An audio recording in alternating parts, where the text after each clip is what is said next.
Ilang araw po ang isang taon? 365 days.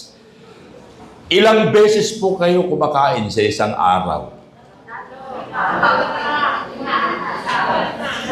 May 4, may 3, may 5. Ipalagay po natin na yung 365 days times nyo po sa 3 lang.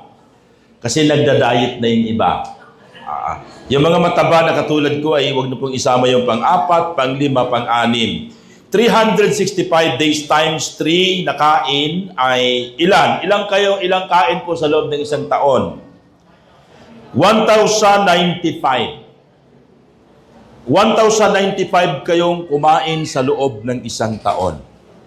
Now, kung atin pong lalagyan ng price yan, bukod pa po yan sa kumain kayo sa Jollibee, kumain kayo sa Itulukan, sa mga sangyupsyal.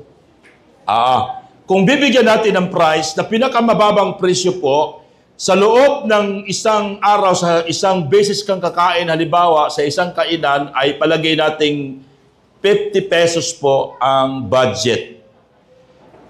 50 pesos times 3, 150. Times mo sa 1,095, i-times po natin yung 1,095 times mo sa 150 na kinain nyo po, pinakamababang budget, ay 164,250 ang inyo pong budget bawat isa sa inyo.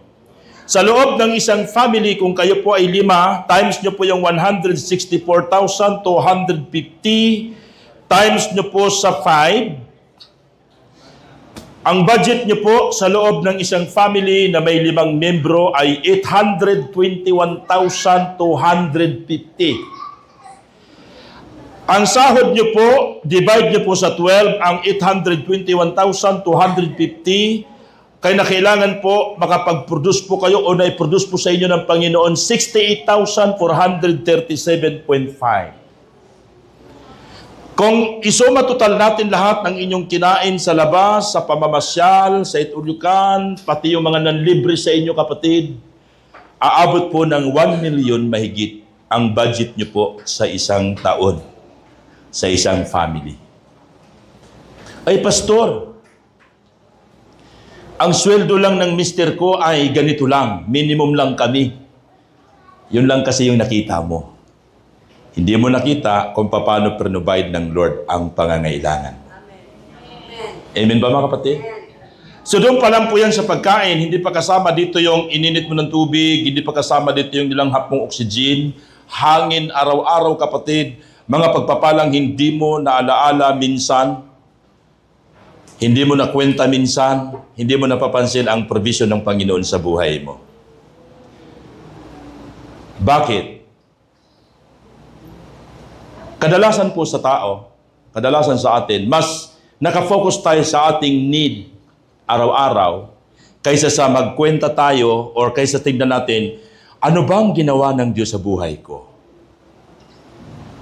Kaya ang iba, dahil nakafocus sa pangangailangan, ang isip nila, paano kaya masupply ang pangangailangan ko bukas, sa makalawa, darating na naman ang mga bayarin, pero nakalimutan mo minsan at hindi mo naisip na umupo minsan at kwentahin ang kabutihan ng Panginoon ginawa sa buhay mo. Nagawa mo na ba yan? Ngayon, titignan natin kung ano ang ginawa ni King David sa kanyang buhay na ang kanyang kinausap mismo, hindi ang kanyang asawa, hindi ang kanyang mga anak, hindi ang kanyang mga tauhan sapagkat siya'y hari. Kinausap mismo ni King David yung kanyang kaluluwa, yung kanyang sarili. Nag-reflect si King David kung ano yung ginawa ng Diyos sa kanyang buhay. Kakaiba itong ating pag-aaralan ngayon. Kasi halimbawa, punta ka sa writings ng mga apostol, nagsulat sila para sa mga tao. Nagsulat sila para sa mga churches, sa mga members. Pero kakaiba itong ginawa ni King David, nagsulat siya ng kanta, nagsulat siya, nag-pray siya, pero nakapokus ang kanyang realization sa kanyang kaluluwa. Kung ano yung kanyang ginawa ng Diyos sa kanyang buhay, a greatest reflection ay nandyan po sa Psalms 103. realizing the goodness, remembering the goodness of God sa buhay ni King David. Kaya, huling linggo na po ngayon sa taon po ng 2025. Amen po? So, atin pong tignan ang reflection ni King David. The Book of Psalms is an anthology of 150 Hebrew poems. Ito po ay 150 poems and songs and prayers that express the full range of human emotion in light of the unchanging God. Compose po ito, ang Psalms po ay compose yan ng mga poems, songs, prayers. Of course, it includes yung prayers, yung praise and worship. It involves human emotion in light of an unchanging God. Major voices ng Book of Psalms, when we say major voices, yung theme, worship and praise. Nandyan din yung lament and truth o trust. Lament and trust. Yung nahirapan, nandyan din po kapatid. Thanksgiving, napakalaki nung scope nung maraming nagpapasalamat kay Lord. And of course, it includes yung God's sovereignty. Yan po, kapatid, ang nilalaman ng buong Book of Psalms. Structure of the text, verse 1, King David commanded his soul to bless the Lord Almighty. He commanded his own soul. Inutusan ni King David yung kanyang kaluluwa. Ang sabi sa verse 1, bless the Lord, O my soul. Kakaiba ito, kapatid. Yung sarili niya ang kanyang kinukuman. Verse 2 to 5, King David commanded his soul to remember God's goodness in his life. He commanded his soul to bless the Lord, O my soul, and all that is within me. And he commanded his soul to remember God's goodness in his life. Kaya ang ganda po nitong reflection na ito, mga kapatid. Na kung atin titignan sa verse 1, look at verse 1, sabi ni King David, bless the Lord, O my soul, in all that is within me. Bless His holy name.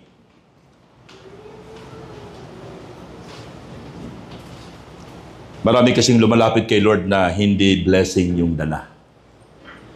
Maraming lumalapit kay Lord, puro reklamo. Pagising sa umaga, ay nako, babantay na naman ako sa apo ko.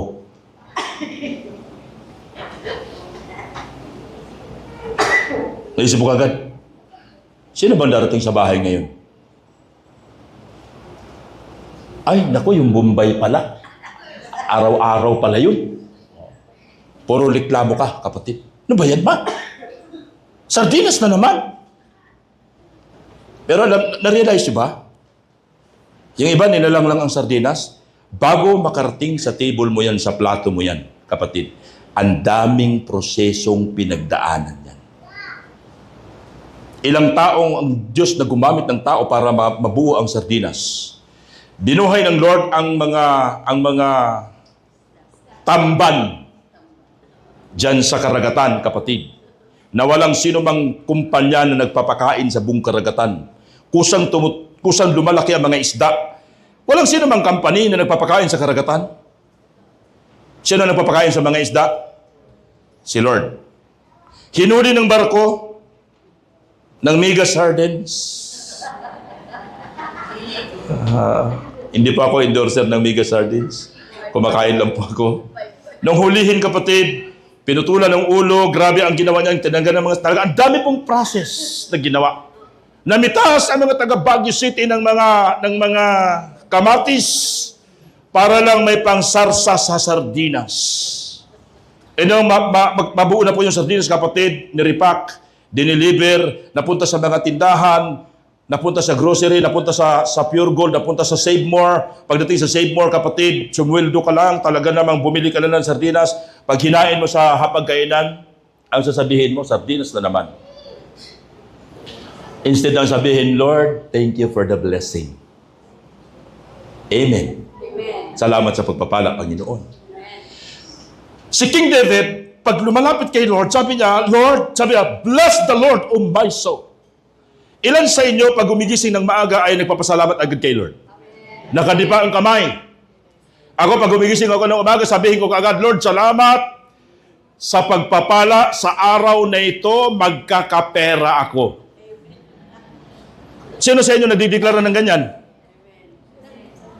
Noong nakaraan, nagdeklara ako, Lord, nagastos ko na lahat, ang blessing, ang daming pinagbigyan. Magkakapera ako sa araw na ito. Aba, may tumawag. Pastor. Isang pastor ang tumawag. Pastor, nagkakasal ka ba? Bakit? Kasi pastor, may kasi akong member na ikakasal. Yung magkakasal, may emergency, umuwi sa Bicol. Sabi ko, ako naman nandito lang sa bahay, nagkakasal naman ako. Kinasal ko kaagad. Oo. Nagka-blessing ako, kapatid. Di ba? Meron pa, pagising ko, Lord, pagpalain mo ako sa araw na ito, Panginoon, punuin mo ang aking bulsa. May tumawag, Pastor, in-endorse po kayo sa akin ni Pastor Vic, ni Kagawad Victor Didasi. Ating church sa tungko. Sino po kayo? Catholic po kami, Pastor. Si Father Manny po, wala eh. Hindi mababasbasan ang aming patay. Sabi, sige po, ay magbabasbas po ba kayo ng Catholic? Abay, kahit demonyo po, kaya natin basbasan. Wala naman demonyo nagpapabasbas. Diba? Di, pumunta ako dyan. Sabi, Pastor, saan po naming dadalhin ang simbahan ito? Sabi ko, diretso na po sa libingan. Doon ko na po babasbasan. Hindi naman patay ang binabasbasan natin. Yung buhay ang pinapatanggap natin kay Lord. Hindi pinatanggap po sa Panginoon, mga kapatid. O, ganyan sa. Pagdating ko ron, ang hirap lang, pagdating ko ron, meron din akong stall lang ganyan, parang pari. Pagdating ko ron, ang lahat ng tao nag-amin, uy, si Father. Ako naman po, talagang umasta na akong Father. Sabi ko, pagpalain kayo ng Diyos.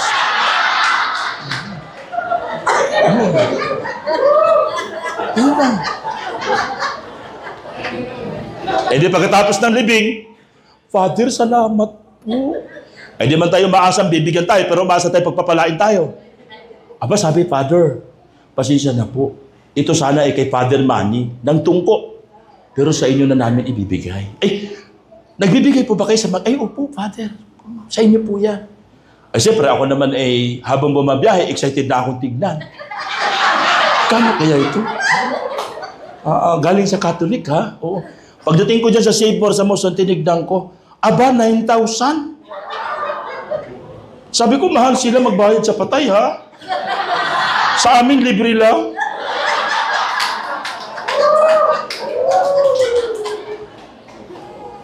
Ano ang bunga? Nag-pray ako ng blessing.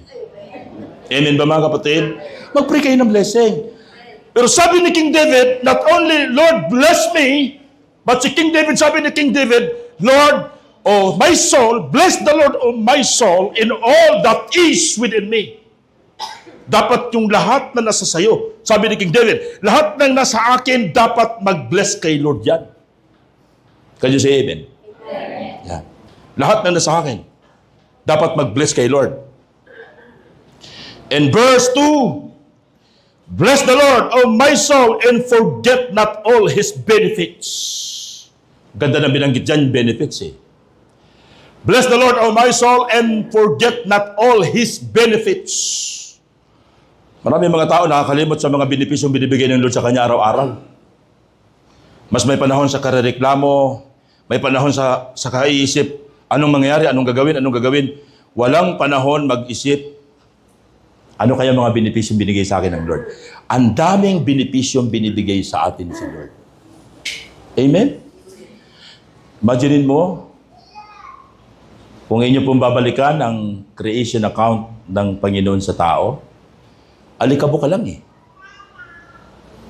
Kaya kahit anong posisyon, Ano man ang matatangkilik mo sa buhay mo, maging bilyonaryo ka man, kapatid, alikabok ka lang.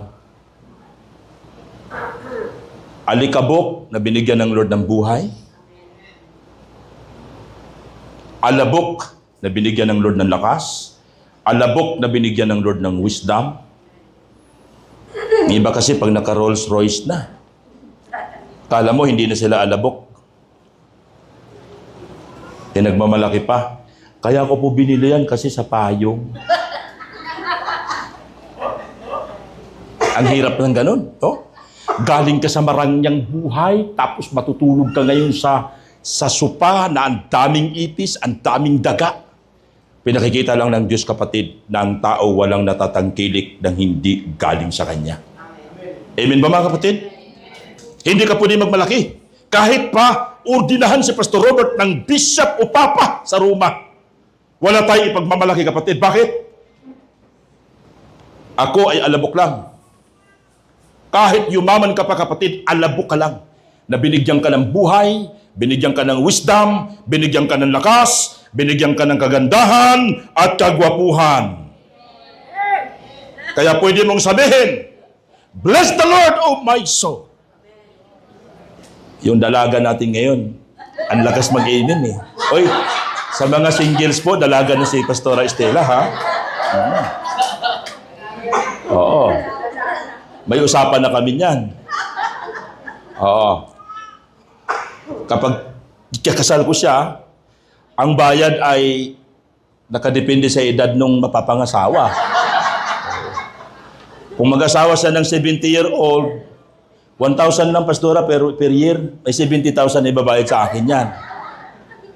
Hindi, mga kapatid, si Lord ang nagbibigay ng wisdom, ng lakas. Kaya para kay David, lahat ng kanyang tinatangkilik, sa Diyos ito eh.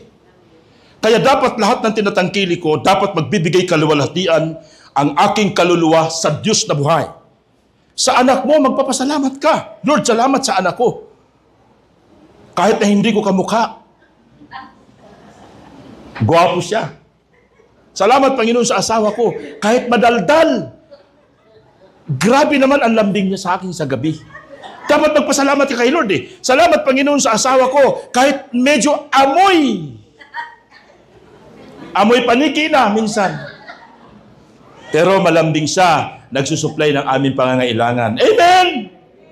Kaysa puro kareklamo, kapatid, alam nyo, hindi makakapag-invite ng blessing ang taong puro pagrireklamo. Si King David, umupo siya, nagkaroon siya ng realization, "Bless the Lord, O my soul, and bless His holy name." And then, "Bless the Lord, O my soul, and do not forget the benefits that God has given unto you." Kinausap ni King David yung kanyang kaluluwa. Ano-ano yung mga benefits? Look at verse 3. "Who forgives all your iniquity, who heals all your diseases." That is one of the benefits. Who forgives all your iniquities. Ano ba iniquity, Pastor? Alam niyo po yung iniquity na ito yung mas malalim pa ito yung kasalanang nakaugat na sa henerasyon. Yung lolo mo nagkasala ng pangangalunya, yung tatay mo nagkakasala sa pangangalunya, yung lolo sa lolo mo nagkasala sa pangangalunya, pati ikaw nagkakasala sa pangangalunya. Ang tawag dyan, iniquity. Yung lolo sa lolo mo mambabarang, ikaw naman ngayon nagpapractice ng pagbabarang. Kapatid, that is iniquity. Yung kasalanang nakaugat na sa salit-saling henerasyon. Pero sabi ni King David, "Bless the Lord, O my soul, and do not forget His benefits." Ano mga benefits? Who forgives all your iniquity. Ayan, nung na-born again ka, tatanggalin ng Diyos lahat yan, ng mga stronghold sa buhay mo. Stronghold ng pagsusugal, tatanggalin ng Lord yan. Stronghold ng paglalasing, tatanggalin ng Diyos yan. Stronghold ng pangangalunya, tatanggalin ng Diyos yan. Bakit? That is one of the benefits na binibigay ng Diyos sa kanyang mga anak. Amen ba mga kapatid? Who heals all your diseases. Ako nung nakaraan ay parang may ugat na naipit dito sa akin. Tapos hindi ako makatayo matagal. Sabi ko, Lord, paano ako nito makapag-plan pa ng mga simbahan? Paano ako makapag-mission? Lord, pagalingin mo ako. Sabi nung kaibigan ko sa yati kayan, kasi kumukuryente hanggang pababa eh. Ang hirap pala. Mamamanhid. Mga 3 months kong naranasan yung kapatid. Yung talagang sabi ko, wala na yung kagalingan ito. Sabi ko, Lord, ikaw naman yung dakilang manggagamot. Pagalingin mo naman. Nagising ako isang umaga. Wala na akong naramdaman. Amen ba mga kapatid? Bakit? Si Lord ang nagpapagaling sa ating mga karamdaman. Kasama ng Lord sa pagpapagaling at wisdom ng Diyos yung mga doctors. Huwag lang po yung mga manggagamot na nanghuhula-hula.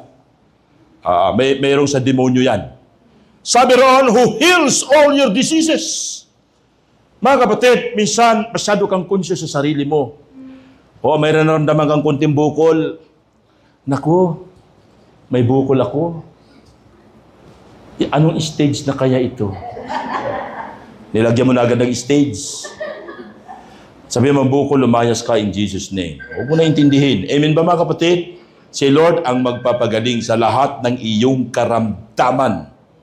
Ano pa sabi? Verse 4. Who redeems your life from the pit. Sabi nung kaibigan ko, Pastor, who redeems your life from gipit.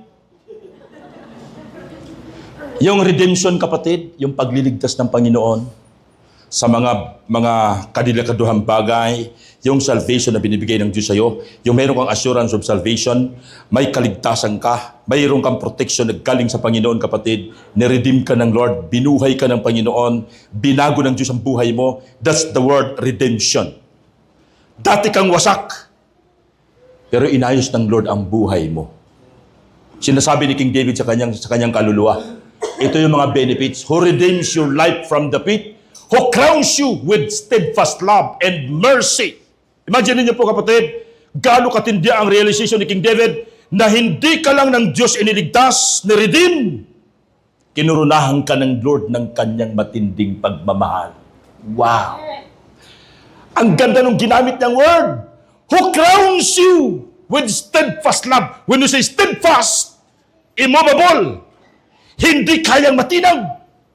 Kahit na ikaw'y nanlalamig, kahit na ikaw'y kumakaliwa, hindi ka kumakanan, hindi ka dumidiretso sa paglilingkod kay Lord, yung pag-ibig ng Lord sa iyo ay hindi natitinag.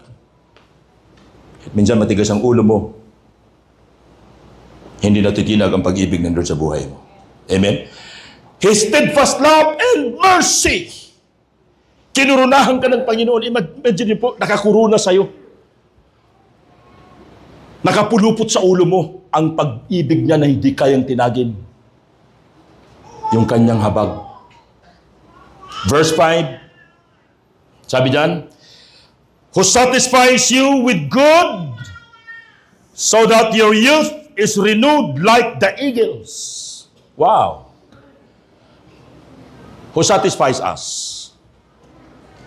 Sino magbibigay ng satisfaction sa buhay ng tao? Si Lord lang. Alam niyo nung ma-interview si Diskaya, yung Diskaya couple, ma-interview ni Julius, talagang ako maiiyak na hindi ko, kasi 2 palapag kapatid na parang mall ang laki. Nakahilira lahat ang mga luxury cars. Ito, nabili namin ito Bentley. Magkano ang Bentley? 40 million, 60 million. Ito, Bentley, ito, grabe, ang dami mga sasakyan kapatid. Ito hindi na namin nagagamit. Ito binili lang namin nakaraan. Ito hindi na namin nagagamit. Grabing kayamanan mga kapatid. Ang hindi nila alam na walang makakapag-satisfy sa puso ng tao maliban si Kristo na sa buhay nila. Si King Solomon, kapatid, ang malaking example. Grabe ang kingdom ni King Solomon sa kingdom ng Israel. Lumawak yung kanyang kingdom. Lahat ng mga hari na nakapaligid, nagbibigay ng ginto kay King Solomon. Lahat ng kanilang magagandang anak, pinakasal kay King Solomon. Pero sabi ni King Solomon, vanity is vanity under the sun. Walang kwenta ang lahat ng bagay sa daigdig na ito. Ang makakapuno lang sa puso ng tao ay si Jesus Christ. Amen? Who satisfies you with good so that your youth is renewed like the eagles. Yung buhay mo, kapatid, ang magre-renew ng lakas mo ay si Jesus. Alam niyo, may mga senior citizen na hindi mukhang senior citizen. Ba't ang lakas man lumapa nito? Hindi nga. Ang itsura, talaga namang, senior ka na ba, tay? Napalagay mo sa akin. Oh, senior na ako. Bakit? Parang magkasing edad lang tayo. Mas matanda ka pa nga sa akin, tignan, pastor. Mga kapatid, may mga ganun talagang tao eh. Pinapalakas talaga ng Lord. Mahalata mo na matanda ka na kasi lumalaki na mga anak mo. Uy, lalaki na ng anak mo. Uy, may apo na ako Pero kaisipon mo, parang hindi ka tumatanda. Di ba, Kuya Piping? Di ba, hindi naman tumatanda talaga eh. Ang nagbibigay sa lakas si Lord, kapatid. Nung ma-opera si Kuya Piping, nalala ko, dinalaw ko sa ospital. Ang laki nang na-opera eh. Pastor, may problema ako sa bato. Ganyan. Sabi ko, Kuya, palalakasin ka ulit ng Lord. Akalain mo nakapag-asawa pa siya. Ulit, no? Pag-asawa pa. Sabi ko, Kuya Piping, grabe ka Ang tindi mo. Bilib ako sa'yo, Kuya. Bakit? Pangasawa mo, mas bata O naman, Pastor, mag-asawa lang din naman ako. Di mas bata pa sa akin. Blessing yun, kapatid. Kaya, Pastora Estela, pag-isipan mo.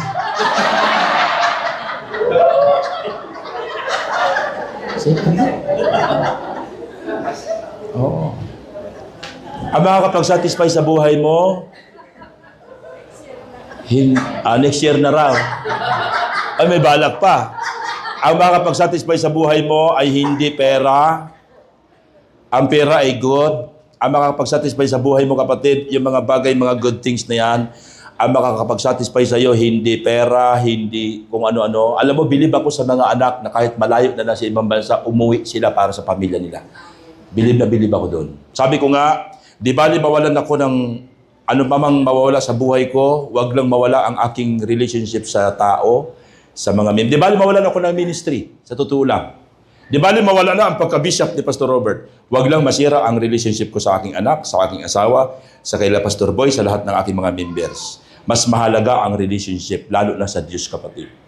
Ang mga kapag-satisfy sa iyo, hindi pera, hindi lahat, kapatid. Marami nang may pera na walang nangyayari sa kanilang buhay. Marami nang nagkamal ng kayamanan, kapatid.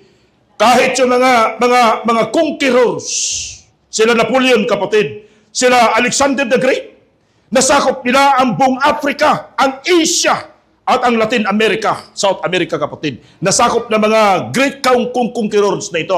Pero nasaan sila ngayon? Wala na. Ang makakapag-satisfy talaga sa buhay ng tao ay ang ating Panginoong Hesukristo. Palapakan natin si Jesus Christ. Hallelujah! And in verse 6, sabi rito, the Lord works righteousness and justice for all who are oppressed. Those people who are oppressed, sabi rito, the Lord works righteousness. Si Lord ay nag-work siya righteously sa mga tao pong nadidepress, mga taong oppressed, mga taong abused. He works righteousness and justice.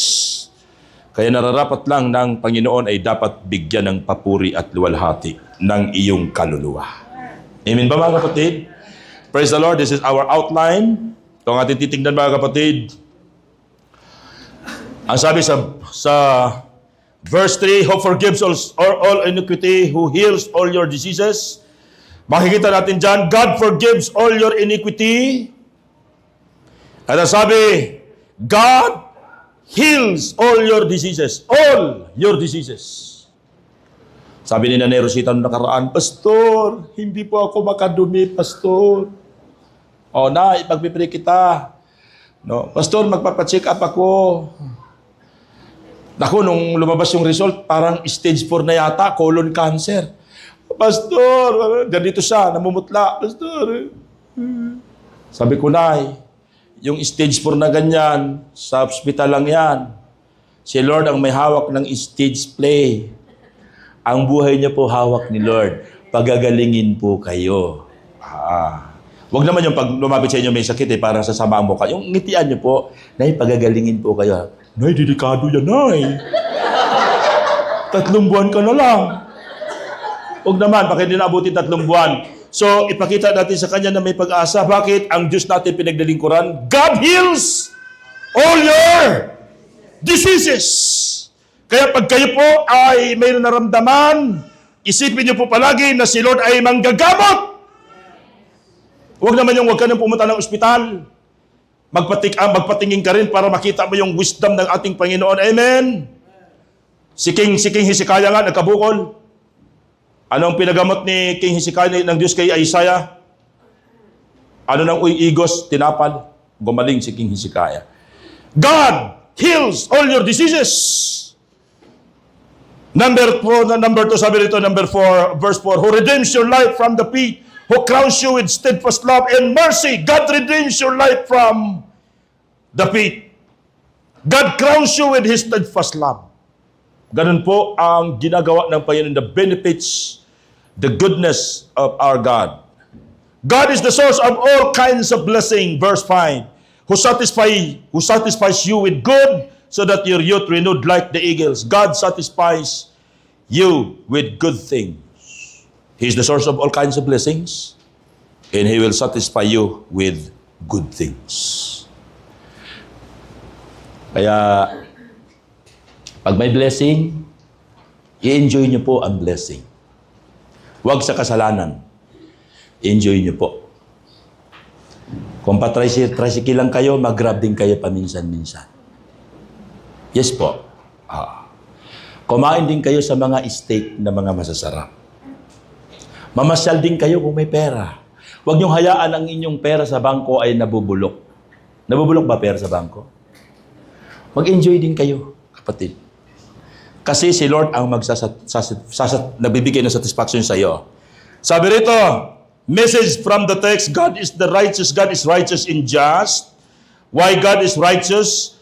Binibigay ng Panginoon ang dapat sa kanyang mga anak, ang mga benepisyo sa kanyang mga anak. Anong dapat gagawin natin, kapatid? Instead na magreklamo, tayo po ay magbe-bless kay Lord. Bless the Lord for all the good things that He has done in your life. Verse 20 to 22. Kapatid, andun yung mga good things na binigay ng ating Panginoon. Ayan, look at your Bible in verse 20 to 22. Sabi rito, kapatid, sa verse 20 to 22, bless the Lord, you, His angels, you might ones who do this, His word, obeying the voice of His word. Bless the Lord, all His host, His ministers who do His will. Bless the Lord, all His works in all places of His dominion. Bless the Lord, O my soul. Inutusan ni King David na mag-bless ang mga anghel. Inutusan ni King David, yung mga ministers, yung mga pastors, dapat mag-bless sa ating Panginoon. At sabi ni King David, nag-conclude siya sa verse 22, tinapos din niya, bless the Lord, O my soul. Ang tanong, paano mo ba binibless si Lord? Paano niyo po binibless ang ating Panginoon? Na yung matuwa ang ating Panginoon. Kaya po sinadjust natin sa buong GCA National na tayo po ay magkaroon ng Thanksgiving para masupport natin ang mission ng ating church at ng discipleship. Kasi yung pinakakabili-bili na ng Panginoon, go into all the world and preach the gospel. Ang gusto ng Lord, marami po ang magkaroon ng kaligtasan. Amen ba mga kapatid? Ang gusto ng Panginoon, go and make disciple. Para magkaroon ng maraming disipulo. Para magkaroon ng maraming tao sa kalangitan. Maraming tao na magkaroon ng kaligtasan. Nakakalungkot minsan, ang budget natin sa church, mas kukunti ang napupunta sa mission kaysa sa napupunta kung saan-saan. Mga kapatid, mabuti sa ating simbahan sapagkat pinagkalooban tayo ng Lord ng management, ng admin, ng finance, na talaga pong namamanage ang ating kaperahan. Palakpakan po natin ang ating Panginoon. Napakahina ng inyong palakpak kay Lord. Namamanage nating lahat, kapatid, sa biyaya ng ating Panginoon. Ngayon, para matuwa ang ating Panginoon, punta tayo sa kanyang sinabi, go and preach the gospel. Go and make disciples. Babadjitan natin to kapatid. May mga missions tayo. Alam niyo po, advance ang ating Panginoon. Wala pa tayo sa lugar na yon, nagbigay na si Lord ng mga lupa na pwede natin gamitin sa church planting. Wala pa tayo sa Nueva Ecija. May kapatiran na pong bumili ng lupa, 300 square meter, at tatayuan ng simbahan at ipapaggamit sa ating kapatid. Bagtayo ng GCA Nueva Ecija. Palapakan natin si Lord. Bagong church planting pa lang natin kapatid, ang Bicol. Sabi ng may-ari ng lupa, Pastor, magdodonate ako ng 500 square meter na lupa dito sa Bicol, tabing kalsada. Palapakan natin si Lord.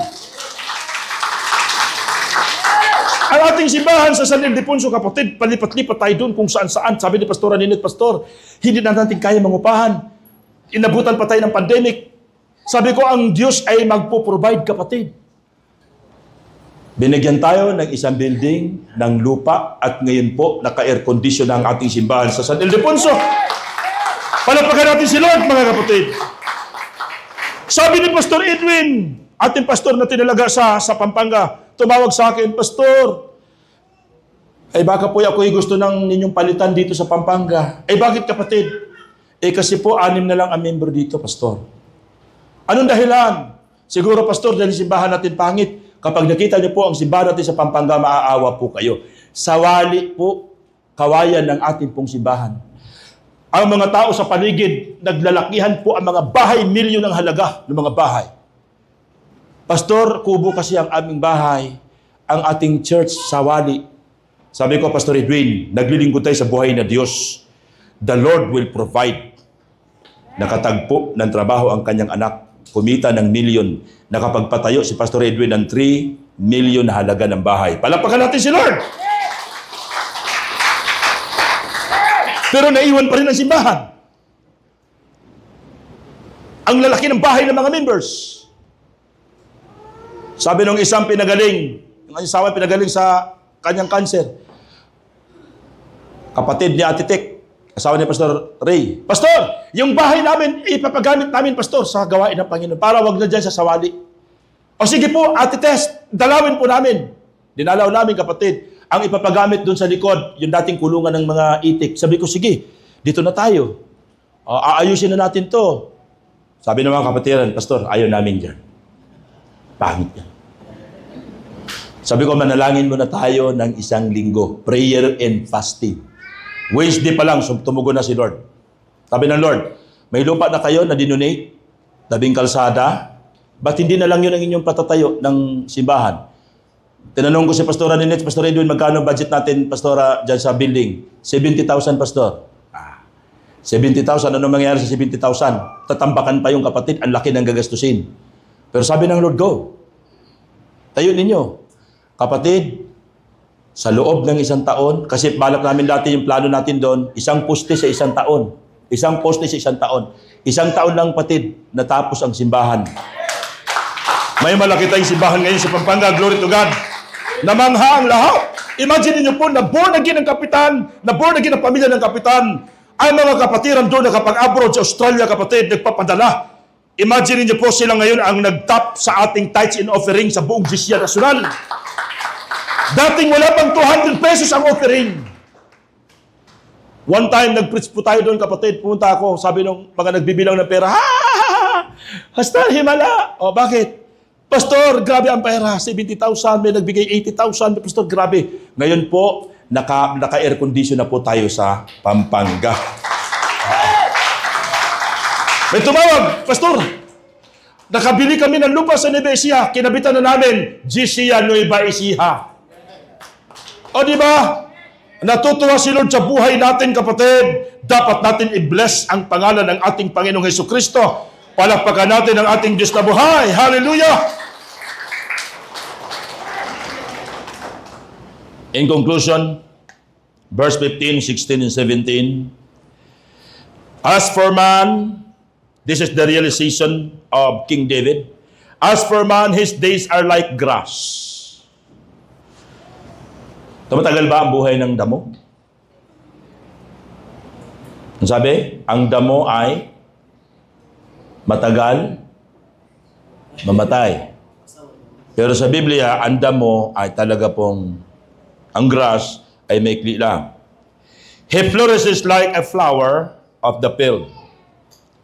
For the winds passes over it, and it is gone.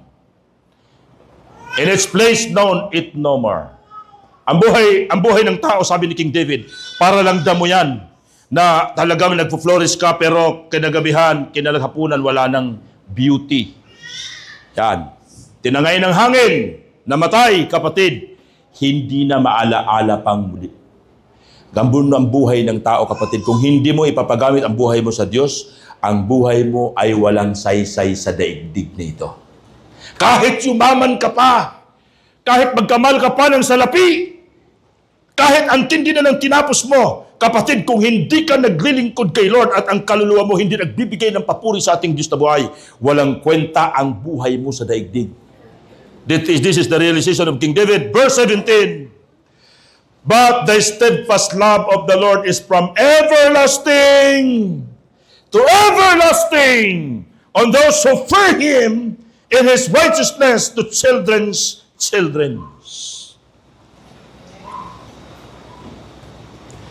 Paano magkaroon ng saysay ang buhay mo? Bless the Lord of your soul. Bless the Lord of my soul. Maglingkod ka kay Lord. Bakit? Matatapos ang buhay mo sa daigdig. But the steadfast love, this is the big contrast. But the steadfast love of the Lord is from everlasting to everlasting. Kanino? On those who fear Him. Yung mayroong pagkatakot sa Diyos, kapatid. And His righteousness to children's children. The blessing of the Lord will transfer sa mga apo mo, sa mga anak mo, sa mga anak ng anak mo, matatransfer. Magkakaroon lang ng kabuluhan ang buhay mo kapag naglilingkod ka kay Lord. Binibless mo ang Panginoon. Amen ba mga kapatid? Ako nung ako'y makatanggap nung sobre. Ano nakalagay sa sobre ninyo mga kapatid? Ano nakalagay? Thanksgiving offering, pasasalamat sa Diyos sa Kanyang kabutihan sa loob ng isang taon. Ako po'y nakaupo at ako po'y nagdilay-nilay, Lord, napakaraming kabutihan mo sa buhay ko. Kahit ako, Panginoon, ang pastor sa simbahan, ako po ay magbibless sa iyo. This is for mission and for discipleship. Amen po ba, mga kapatid? At doon magkakaroon ng kabuluhan ng ating buhay. The promise of God, His love is from everlasting to everlasting. Can you say amen? Amen. Ang ating pong malilikom na salapi, hahatiin po yan sa dalawang bahagi. Ang kalahati po, maiiwan po yan dito sa GCI Unified to support the mission ng local. At ang 50% i-remit natin yan sa nasyonal para masuportahan po natin ang ating pong mission pang nasyonal. By January po, pupunta ako sa Davao, kapatid. Dahil blinis po ng Panginoon ang church natin sa Davao, nakabili ng lupa, nakapagpatayo na malaking simbahan ang ating mga kapatiran doon. Inauguration po roon sa Davao, kapatid, sa January 23. Kasama ko po si Pastor Tom. Ayan.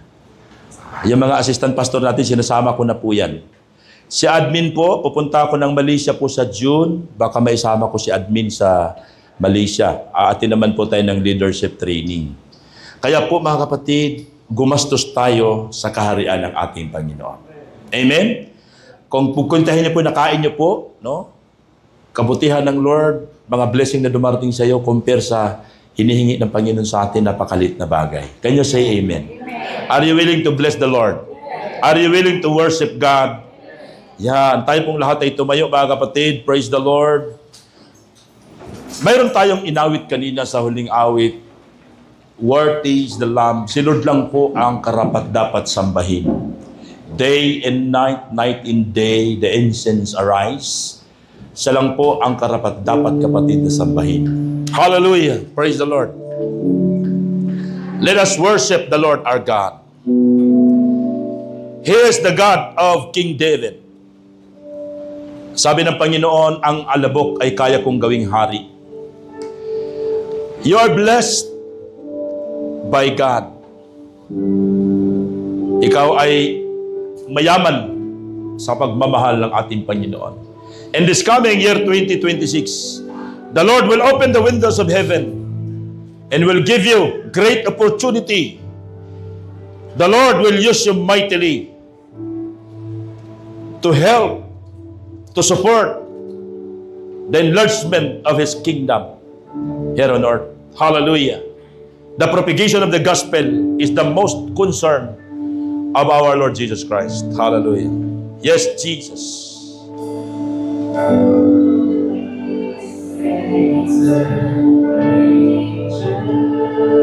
Let us worship. Utusan mo ang iyong kaluluwa na sambahin ang Diyos, kapatid, ngayong umaga. King David commanded his own soul to bless the Lord. Hallelujah.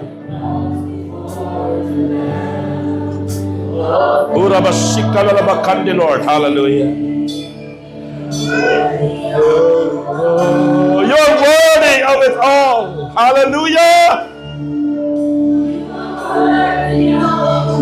You're the great provider. You provide us, Lord, our strength. You're the one who gave us wisdom to produce wealth. You're the one who gave us good health, healing. Oh, you're worthy of it all. You're the one who forgives our sins in iniquity. Hallelujah. You give us the opportunity. Hallelujah. Glory. Oh.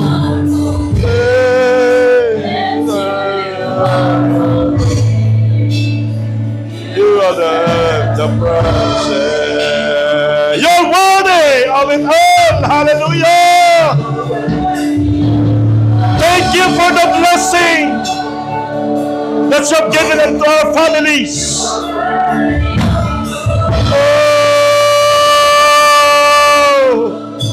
Sa mga nagdinegosyo, Panginoon, salamat sa paggabay mo. Hallelujah. Thank you for the blessing. Thank you for the strength.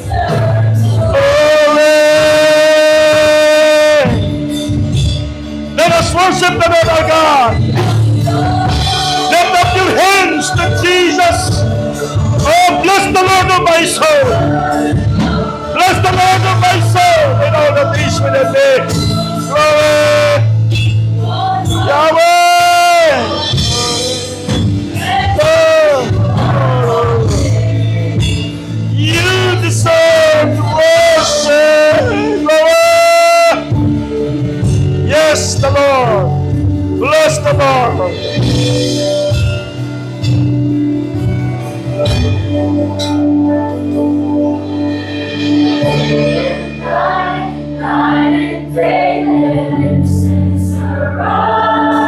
Day and night, hallelujah. Night and day. The incense arise. Everybody sing the song to Jesus. The incense of worship, thanksgiving. The incense arise. Glory to your name, hallelujah. You are the source of life, the strength, the blessing.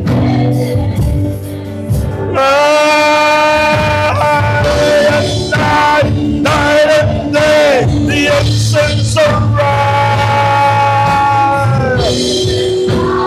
Oh, the incense arise.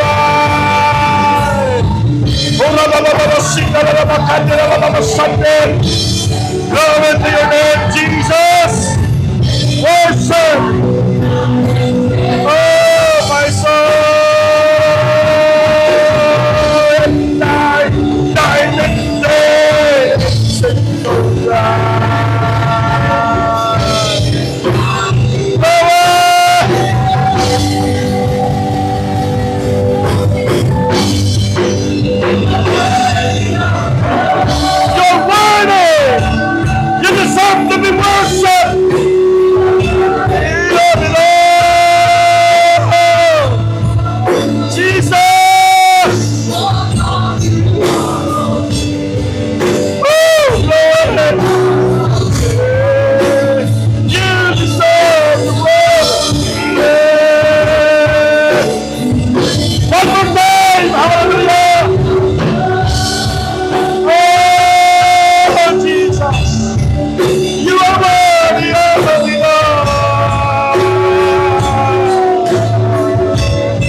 Jesus will satisfy you spiritually, emotionally. Jesus will give you healing physically, spiritually. Kung mayroon kang sakit at karamdaman sa mga oras nito, I command all the sicknesses and diseases in the name of Jesus. In the name of Jesus. Lord, we declare healing because you're our great physician, our great doctors. In the name of Jesus of Nazareth, I declare healing to those who are suffering from sicknesses and diseases. In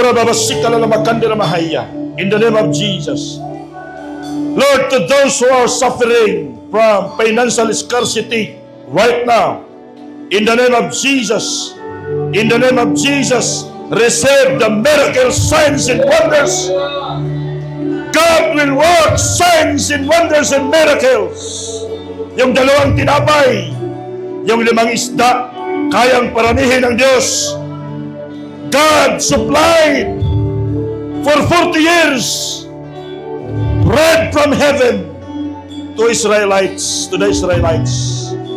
God will open the windows of heaven, the treasury in heaven. God will bless you. God will make you rich. In the name of God the Father, God the Son, and God the Holy Spirit. Lord, we are united. We are united. Our soul are united to give you glory, to bless your holy name, to support your mission in discipleship. Father, we give to you the glory in Jesus' name. Everybody will say, Amen and Amen. Hallelujah.